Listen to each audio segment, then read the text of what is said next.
Hi, this is Grandma. I want to tell you about my childhood and let you great grandchildren realize how good you have it. I was born in Baltimore, 1916, and I want to tell you about my childhood.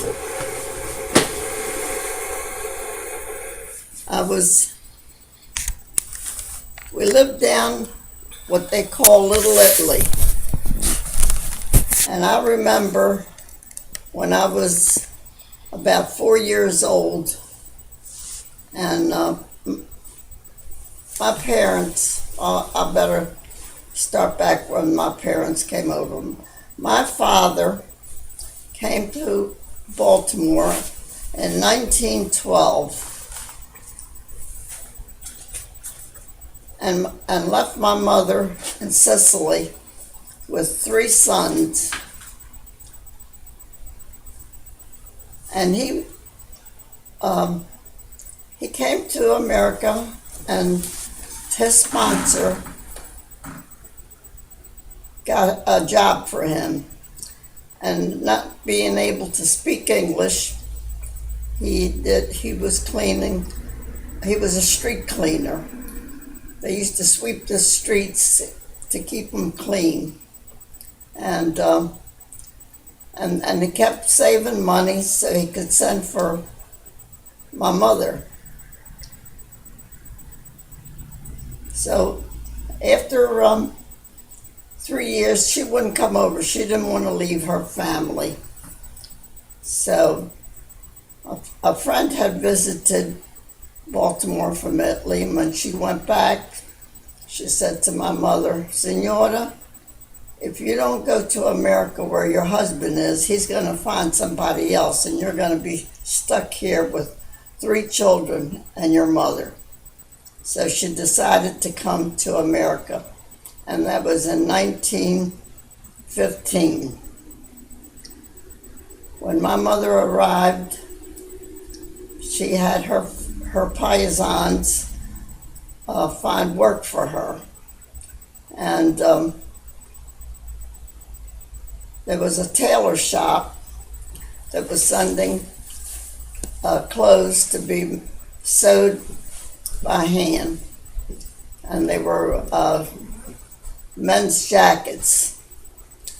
And they called it a bundle of clothes. And so she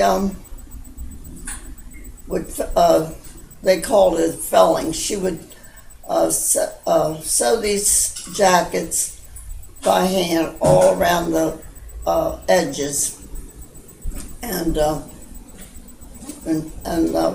my sister and I would sit on the floor, and she'd cut the basting, and we had to pull the basting out, and she was giving us a little job to do. And when she was through, she'd have them all nice and flat, straightened out, and the delivery boy would come and pick them up and bring her another bundle of clothes. And she saved money. No matter what they had, no matter how much they made, she always saved a little bit. We ate well. She sewed our clothes. My brothers went to school, and when they came home, my brother Paul would go to the barber shop, and he wanted to watch the barber cut hair and shave the men. And he gave him a little job to do, and he would clean the shelves off, wash the mirrors, and I don't know what he paid him. But he went there every day after school. We lived in a neighborhood where there was a delicatessen on the corner, and And on the other corner, there was a pharmacist. There was a bakery, a Jewish bakery in our block up the street that made, it was called, oh, I can't remember what it was called, but anyway, it was a Jewish bakery. And my brother Andy, the older one, used to go up there after school and hang around and watch what they were doing. And so they had him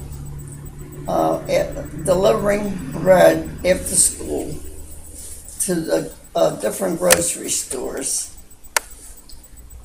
Then later on, when he was about 15, they gave him a truck to drive and make the rounds. So that was his livelihood. We all had little chores to do, and that's the way we were brought up. When my mother saved enough money, they looked, I want to tell you about our light. We didn't have electricity.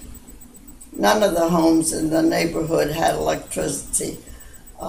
We had what they called a candle light. It was up in the ceiling, and it was a flimsy bulb. I don't know what it was made of, but you had to light that. My father had to get on a chair to put the lights on. We had a gas stove, and it had an oven and the burners. So when my mother saved enough money, we moved on Eager Street. Eager Street was facing Madison Square. It was a one block square, and that's why it was called Madison Square. My mother rented the upper floor as an apartment to help to pay the mortgage, and we lived in the basement and on the first floor. We had what they called a parlor, and I forgot to tell you that we didn't have a bathroom when we lived on Exeter Street. There was one closet in the hallway on the second floor. We were on the third floor, and it had just a commode in there, no sink, just a commode. And the tenants on the first floor, the tenants on the second floor, and the tenants on the third floor when they had to go to the bathroom, they went down in the hallway. And of course, everyone had a little potty in the apartment, in the bedroom, that had to be emptied. So we'll go back to Eager Street. My mother still worked, and my father still was a street cleaner, and so they had a tailor shop that was for sale. So my mother told my father that you're going to have to learn how to press clothes. So they moved from Eager Street. At first, they moved from Eager Street to Caroline Street, which was a larger home. And she always rented an apartment to help to pay the mortgage. And so from when they found this tailor shop that was for sale, they moved from Caroline Street. My mother rented the house, and we moved on Eden Street. And my father learned to press clothes, and my mother did altering. She altered, she replaced the men's pockets when they wore out. She cuffed them when they were too long, but she did all the repairing. My father did the cleaning. Then from there, my brother Paul had learned the barber business. He worked for a man named Castoro. And from there we moved to Baltimore Street, East Baltimore Street. And the house that my mother bought was had a big window in the front, a big bay window. So they decided to move from, because Eden Street was just temporarily, they rented there. And they bought the house on Baltimore Street, and they put a tailor shop in the front. Do you remember what year that was? And that was next door to a theater called the Aldine. And I believe it was in the 3300 block of East Baltimore Street. And they had the name put Cassio's Tailoring on the window. And so there was while my mother did the altering, my father did the cleaning, and that's how they made their living.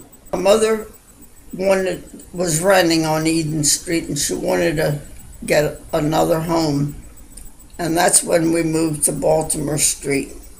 And so they moved the tailor shop from Eden Street to Baltimore Street. And I told you about the neighbors we had. Then my brother decided he wanted his own shop. So my mother said, well, look around and see if you can find a place where we could have the barber shop and the tailor shop. And my brother looked around, and he found this home on Eastern Avenue and Bolden Street. It was on the corner, and we had a storeroom in the front, and he put his barber shop in the front of the building on Eastern Avenue, and on the side street, Bolden Street, there was 2 rooms in the back of the barber shop. They put the tailor shop next to the doorway, and the kitchen in back of the tailor shop, and then our bedrooms and bathroom was up on the second floor. And across the street on Bolden Street was Norris Ford. A car dealership? Norris Ford on the other corner. 1 block up was the famous Hausner restaurant. I do remember that. And my brother was had the Hausner's men as customers. Do you remember what year this was?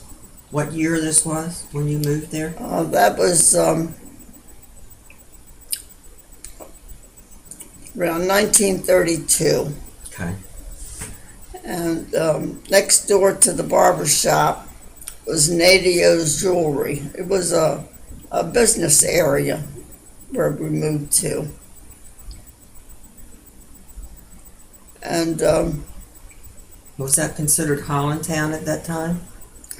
Was that considered Hollandtown at that time? Oh, but it was Hollandtown. Okay. It's still Hollandtown. Okay. Yes. And so, forgot to tell him about my mother taking Vince. You said you said that she took him to John Hopkins. My mother, Yeah, you did say that, or didn't you? I was telling you. Oh, you were telling me. Okay. Why don't you want to put that on there? Yeah. I want to, So 1932 is where we're at. yeah, but I want to go back. I want to go back to,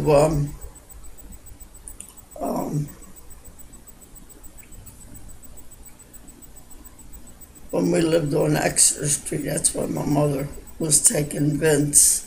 Yeah, but that could have been. How old was he at that time?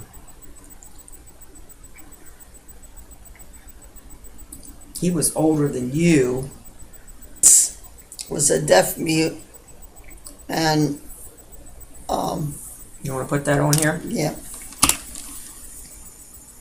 I told you about my brother Andy working for a bakery, and my brother Paul having his own barbershop, and my brother Vince was a deaf mute, and my mother did everything in her power to try to find out why he couldn't hear and he couldn't speak. And she walked from Little Italy to John Hopkins Hospital on Broadway. There was only one John Hopkins hospital in those days. The doctors couldn't do anything for him. So then there was women, that she even took him to a black doctor, and he couldn't do anything for him. So then one of the neighbors got the bright idea and said, why don't you take him up in an airplane and have him jump out with a parachute?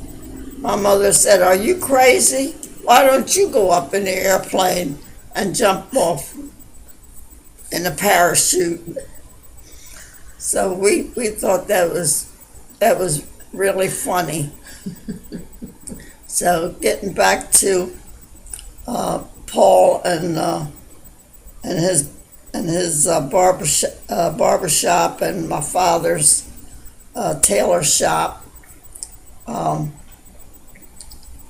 That was about could have been 1931 or 1932. And What did Vince do at that time? He had to be. Louise and I, we 20. decided we wanted to go to work. So I quit school and I went to work at different places. In those days, we worked and we got paid 9 cents an hour. And I went to work in a tailoring shop, sewing, and I didn't care for that. I'm not a seamstress. And then I left there and I got a job at Muskin's, which was a shoe shop, and I worked there. And when you went to work there, it was called piecework. If they had work for you, you got paid. If you had to wait for the work that you were doing to be ready, you had time out. You didn't get paid for the time that you waited. So 9 cents an hour is what the wages were in those days. And I used to go to work. I had to get the streetcar. and I'd get the streetcar, and that cost 5 cents.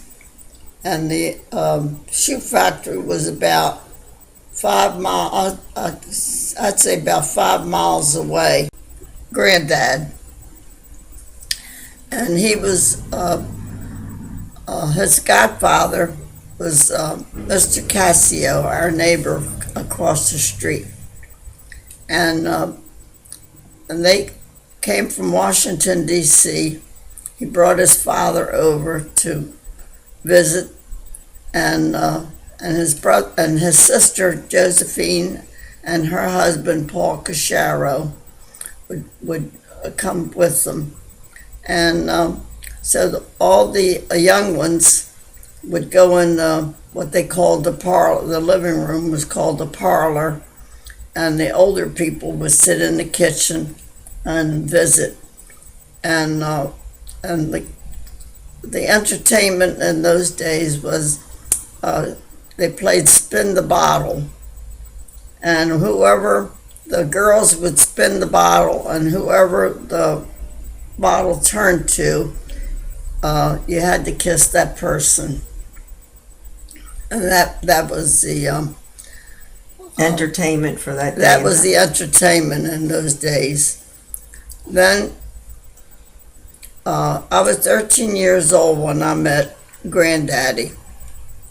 So then he wanted to go visit, when he went back home, wait a few weeks, and he wanted to go visit his godparents as an excuse, because he knew that we would be over there visiting with the girls, Carmela and Katie.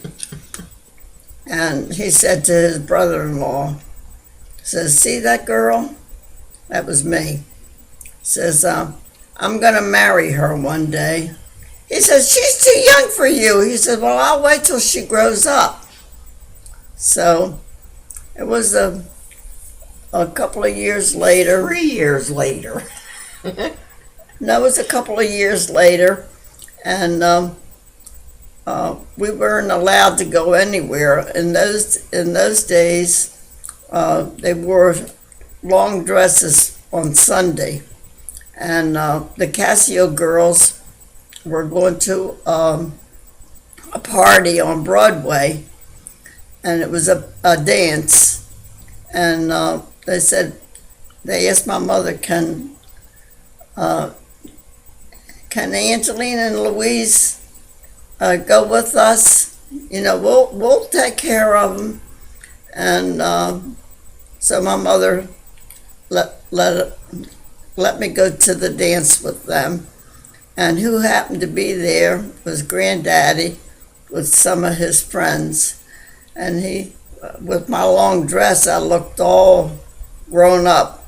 He says, "Gosh," he says, "is that you?" He says, "You're really grown up. So can I come over and visit?" And I said, "Well, I don't know if my mother's going to like that or not." I said, but anyway, he started coming over more often, and that's when we moved from Baltimore Street to the barber shop on Eastern Avenue. So he started coming over frequently, and my mother says, "What's going on?" I says, "Oh, he just feels like coming over." And we had the Patterson Theater that was across the street down on the corner, and he wanted to take me to the movies. Well, I couldn't go anywhere with him. My sister Louise had to chaperone, and that's the way we... So she was 2 years younger than you, though. Louise was 1 year younger. Oh, 1 year younger. And she chaperoned you? Yeah, she was chaperoning me. I couldn't go to the movies with him. And then he started coming over frequently. He wanted to go steady. I said, "I'm too young." He said, "No, you're not." Well, I was 17 at the time I'll go back. When I was 16, his sister Nancy was getting married. So he said to her, you have You have to have that girl that lives in Baltimore. You have to have her as a what do you call it? Maid of honor. Flower girl. The little girls. Flower girls. She has to be a flower girl. She says she can't be a flower girl. He says, I want her to walk down, be my partner. I want her to walk down the aisle. So she said, you mean a bridesmaid? He says, well, whatever you call it. So he persuaded, always got his way with his mother and his father and his sister. And so she had me as a bridesmaid because the two Casio girls, Carmela and Katie, were going to be bridesmaids. So it was 3 of us going to Washington to be in this wedding. And then we started coming over twice a week. First it was once a week, and then it was twice a week, and then it was 3 times a week. And how did he travel back and forth? He had a car. Oh, he had a car. Yeah, he had a car. Well, he had a new car, and I don't know what happened to that. I think he wrecked it. And then he had what they called a rumble seat car. The rumble seat car had, you could sit 2 people or 3 in the back, and it was open air. And you remember what year it was? That was in 1932. So then he wanted to get married. He was tired of running back and forth from Washington to visit. I said, I'm too young. He said, no, you're not. You're almost 18. I said, I'm 17 and a half. Well, anyway, he got his way. And we got married in 1933. I moved to Washington. He promised me that we would live with his mother for 6 months, and then we'd find an apartment. Well, when we got married, he was making $9 a week. And he traveled from 512 F Street Northeast to what the heck is it called?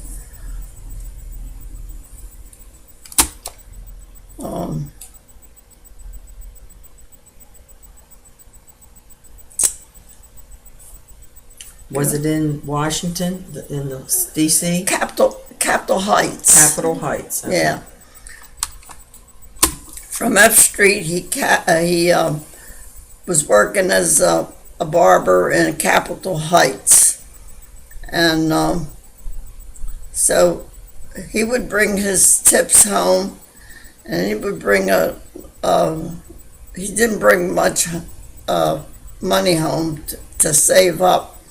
And from 6 months, it turned out to be 4 years. So you wasn't a happy girl, were you?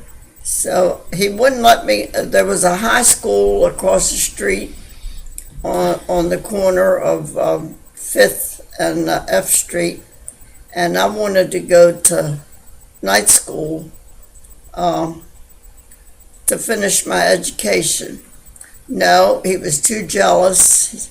I couldn't go to night school. So I said, look, I want to move. I said, well, as soon as we save enough money, we're going to move. Then Ray was born. What year was that? And in 1936.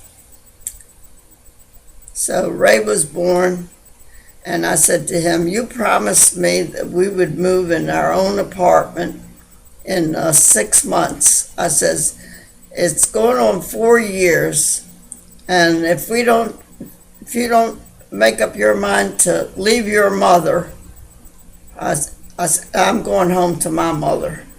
And if I leave, I'll never come back. So he said, all right, go look for an apartment. So I found one on 3rd and F Street. It was just 3 blocks from where his mother was. And that's where we got our first apartment. Then I was pregnant the second time. And Aunt Frances was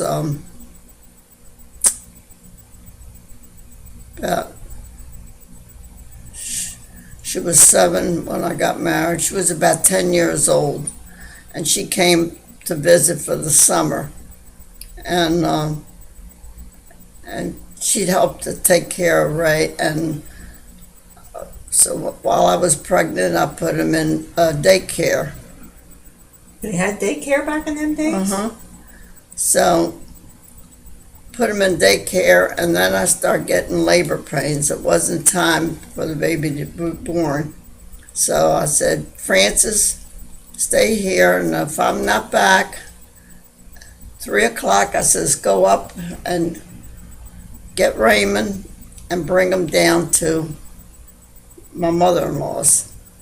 Well, I walked about 2 blocks, and I went, and I felt like I couldn't make it to my mother-in-law's because there was someone there that had a car that could have taken me to the doctor.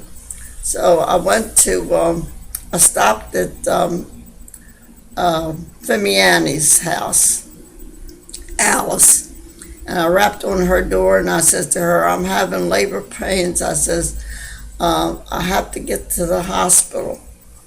So she got all nervous, and she says, I have to put something on. She says, oh, I'm too nervous to drive. She says, we'll get a cab. So we got a cab, and the whole time we were going to Washington Hospital, which was a good distance away from Northeast. We were in the back seat, and she told the driver to hurry up. This lady's going to have a baby. And he said, well, I'm going as fast as I'm allowed. And I kept squeezing her hand, and I dug my nails into her hand. And she says, hurry up. So he got to the intersection of Washington Hospital, and he almost got in an accident. So luckily he stopped in time, and we got to the front door, and she said to him, wait here. And she ran into the hospital and told them to bring a wheelchair out. Lady was having a baby, and hurry up before she has it in the car. So they came out, and they brought me in, and they wanted information about if I had insurance and who was going to be responsible. She said, we don't have time for that. Says, take her to the delivery room. So when I got to the delivery room, I still had my clothes on, and the baby was born. With your clothes on? Yeah, it was a boy. And so the boy lived overnight, and then he died. Was he premature? Was it too early to have? I was 8 months pregnant. Oh, and he died. And I asked the doctor why he died, and he said that his lung, one lung wasn't developed. I don't know if that was the cause. That's what he told me. Mm-hmm. So from there, from 3rd and F Street, my sister-in-law, Mary and Harry, were engaged to be married. And I told her, I says, Mary, he wants to live with his mother. I says, I got Tony away from her. I says, and if you want to take my advice, I says, you better find a home that he can buy. And I says, and don't get married until he agrees. So I was driving the car in those days, and I took Granddaddy to work, dropped him off, and came back, and we started driving around the neighborhood, and we were looking for a home that had two, two, two, two floors so he could rent an apartment. So we found this house on Franklin Street.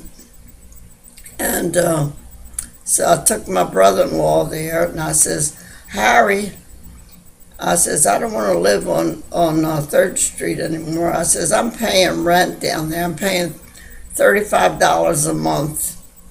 I said, if you buy this house, I says, you can make put a kitchen upstairs, and it had a bathroom. I says, if you put a kitchen upstairs, Tony and I'll rent from you. I says, and you can pay your mortgage with the rent we're paying. So I convinced him. And Mary says, oh, Ange, I'll never forget you. She says, you were right. He would have never left his mother.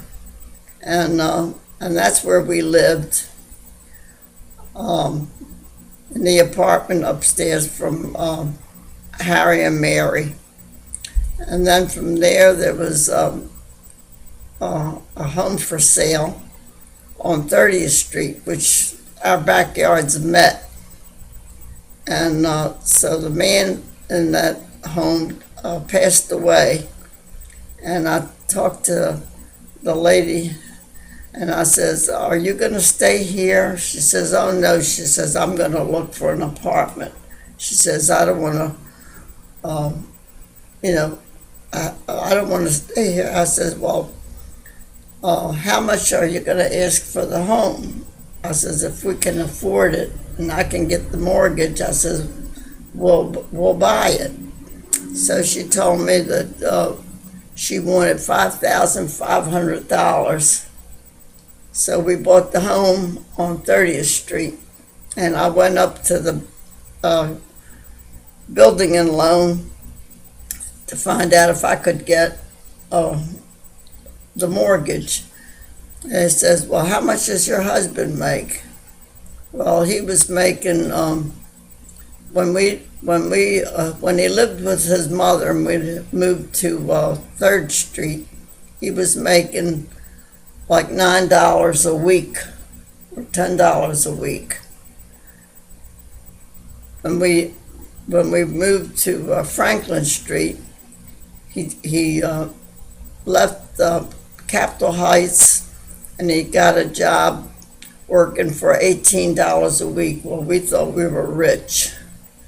So he was making $18 a week, and we got the mortgage. And my sister, Louise, my brother Paul, my mother, they all loaned us money so that we could pay the down payment on that home that was $5,500. And we lived there until we moved.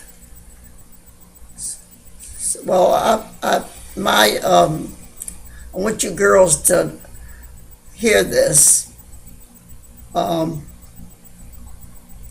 payments on that $5,500 were $56 a month. So I would pay the $56 a month. When I had extra money, I would pay 2 principals and 1 interest. So I could try to pay off as much as I could so we could find another place. And that's when I started looking around, and we found a place in Lanham. It was 1 acre lot. We bought that 1 acre lot. It was $2,200. And we couldn't build a home on that land until the land was paid for.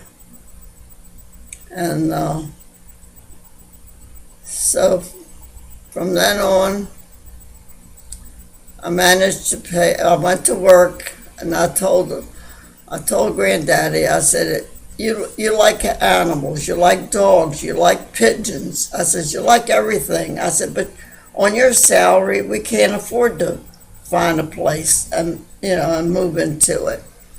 So I says, I'm gonna have to go to work. So he agreed.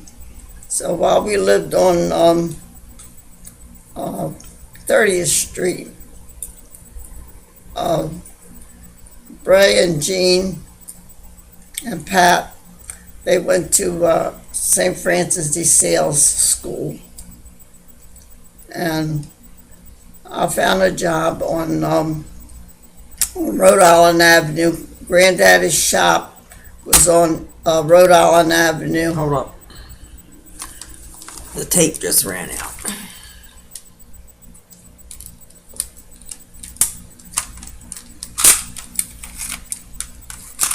I'm glad you heard it. I heard the click, but I didn't know what it was. Yeah, it's the other side just ran out. Okay, you want to pick up from, I think you might have missed about Ray and Jean. So when we lived on 30th Street, Ray, Jean, and Pat, they went to school at St. Francis de Sales, which was on Rhode Island Avenue. Granddaddy's shop was on Rhode Island Avenue, close to the church and close to the Safeway. And I found a job. They had an article in the bulletin on Sunday, and they said that they needed workers for Muskin's printing shop. So I applied, and I told them I saw the ad in St. Francis de Sales bulletin. So they gave me the job, and I did everything there, and they put me on the machines where I had to. They called feed the machines, and they would come out each sheet at a time, and they would print the page. So while I was working there, Pat was the only one in school. So I would drop Pat off at school, go to work, and then when she got out of school, the sisters would help her across the street, and she'd walk down to the barber shop and wait until I got off. I got off at 4, and I'd go down and pick her up, go home, and prepare dinner, and Granddaddy would close the shop at 8 o'clock, so I had plenty of time to prepare dinner.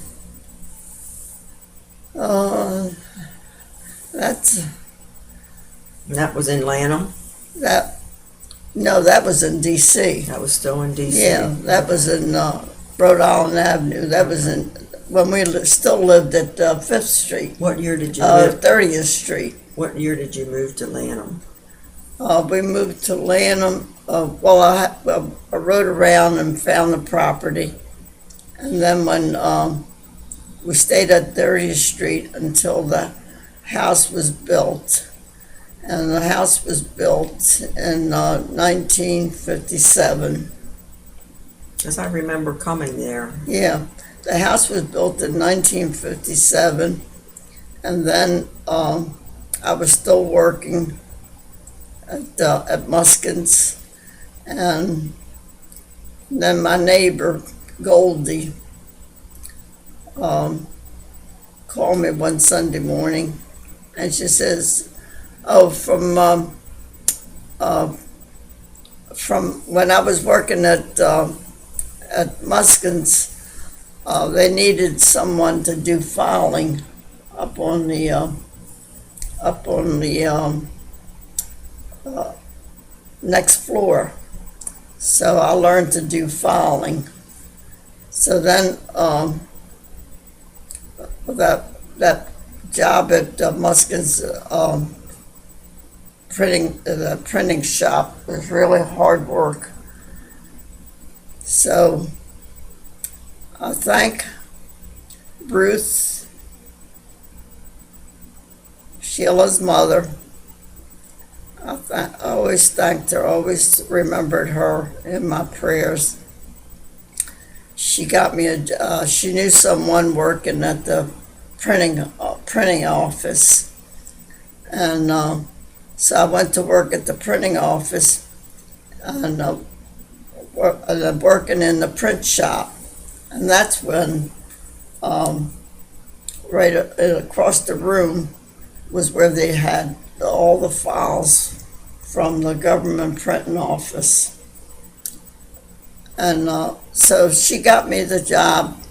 She got me, the friend got me an interview at the government printing office, and they gave me the job. That's how I started working at the government printing office. And well, while I was working in the printing part, they needed a substitute to take someone's place doing the filing. And I said to this woman, her name was Marie, I says, I can't do the filing.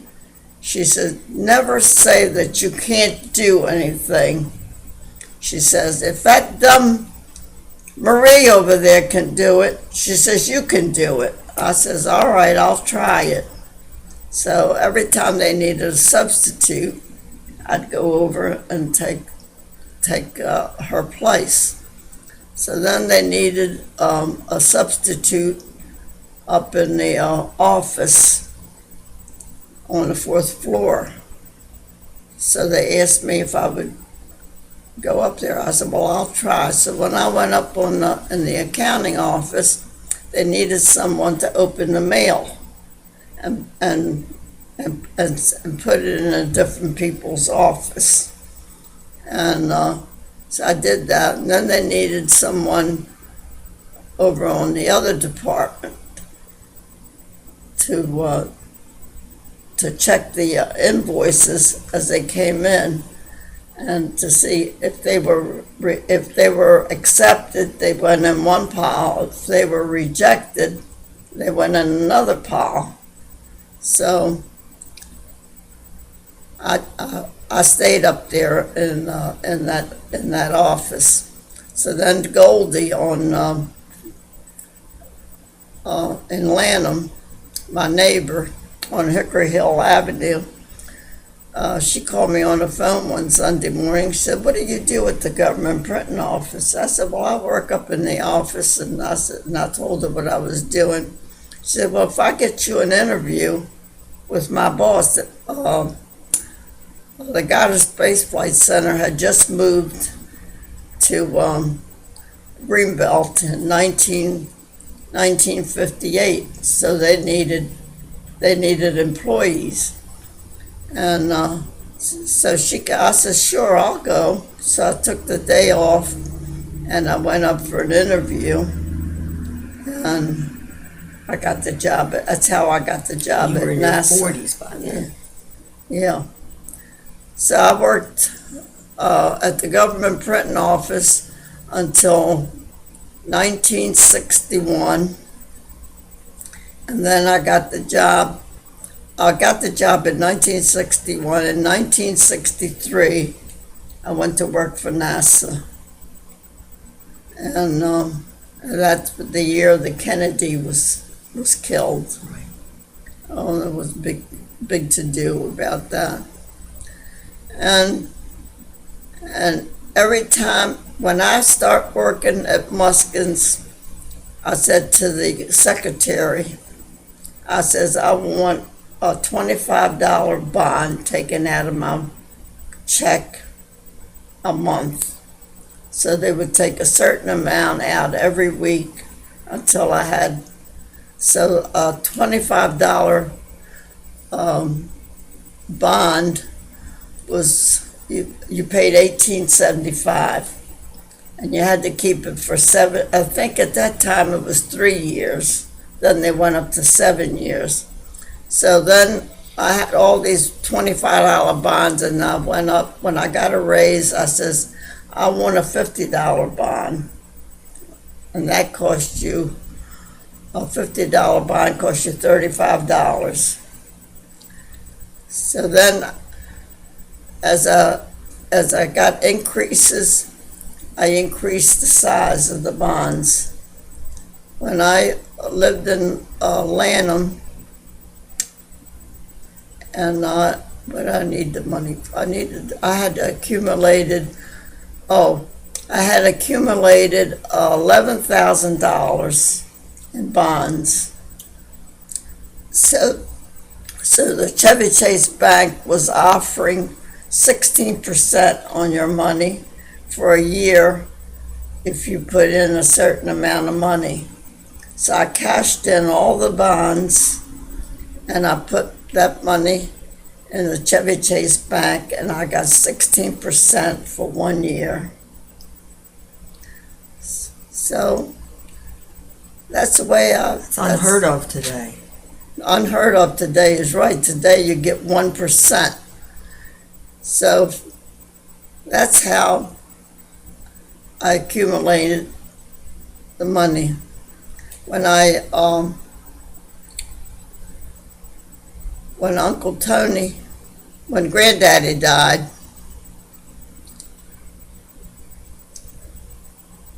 he had life insurance.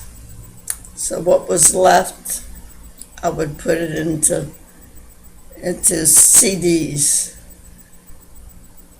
and I'd get a certain percentage to keep them 2 years or 3 years. When the 3 years was up, if I had a better investment, I would cash them in and get a better investment. And we lived on Hickory Hill. We weren't allowed to divide our property, our 1 acre property, and our home was on facing Hickory Hill Avenue, and the side was Naval Avenue. So it was 2 contractors that came to see me and said, if we'd like to buy a half acre of your ground, we'll give you $90,000. So I said to Granddaddy, I says, we don't need all that ground back there. I says, if he was getting sick at the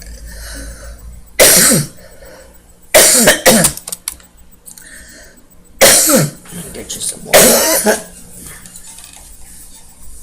We forgot to, I was thinking while you were talking, forgot to add the part about going back to before you got married. What year was it your father died? When we lived on Exeter Street, and I said the pharmacist was on a corner, he had a problem with his bladder. At that time? Go see Dr. DeMarco. Okay. Because she couldn't get him by the hand and take him to the doctor. He'd take him there, and he'd go to the pharmacist, tell him what his problem was. So he gave him Doan's pills. My mother didn't know one pill from another. So I come home. Yeah, he gave me these pills to take. I thought they were supposed to be for back pain. I remember Doan's pills. I remember them too, and they stopped making them. Yeah, they They took stopped. them off the market. Yeah, because it was probably wasn't doing them Right. any good. So he thought he was fooling my mother. He wouldn't go to the doctor, just like all men are hard-headed. They don't want to go to the doctor. So she thought he was taking his medication. He was okay. So when we were living on Eastern Avenue, he got real sick. And they put him in the hospital, John Hopkins. And they said that they thought he had a tumor in the bladder. It was never confirmed because he got pneumonia, and they had the tents. Right, the oxygen tank. They had the oxygen tents, and he was in the hospital maybe 2 weeks, and he died Of pneumonia. Because back in them days, they couldn't treat pneumonia as well as they can today with the antibiotics and all the medication. That's why people live to 96.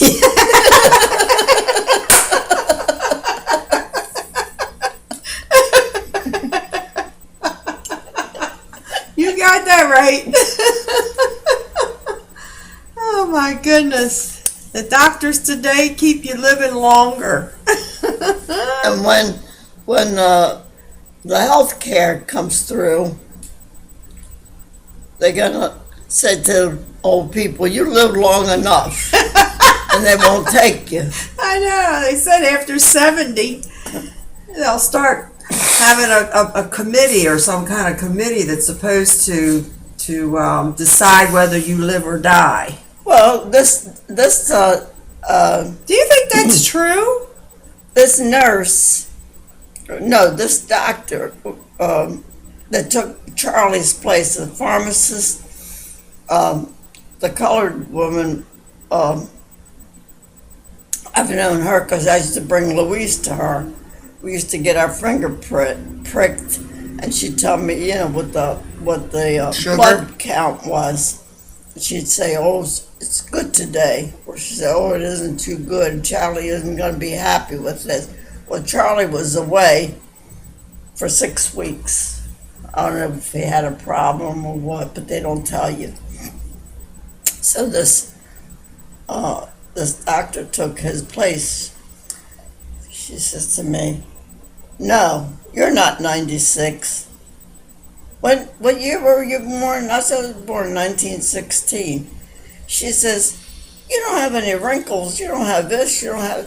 Well, how did you? I says, "We were brought up in the Depression." I says, "We ate what my mother cooked." I says, "And I still cook the way my mother cooked." And I says, "And I'm not a junk food eater."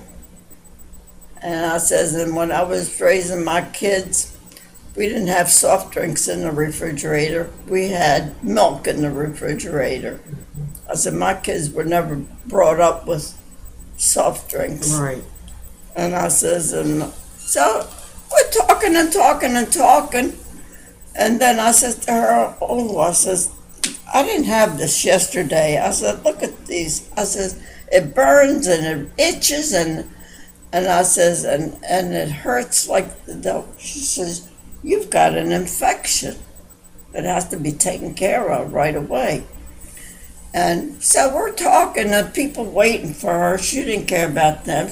She wanted to hear all about my life. So she told me what I had to have. I told her, "The bus is going to pick me up in 10 minutes. I got to go." So she, "Oh, I enjoyed talking to you." And she gave me she printed out what my blood was and everything, and I left. And and the people out in the hall and looking at me, what the hell was she? Took so much time with you. Yeah, took so much time with me. So You want to take a break for lunch? yeah, let's take a break. Let's go eat.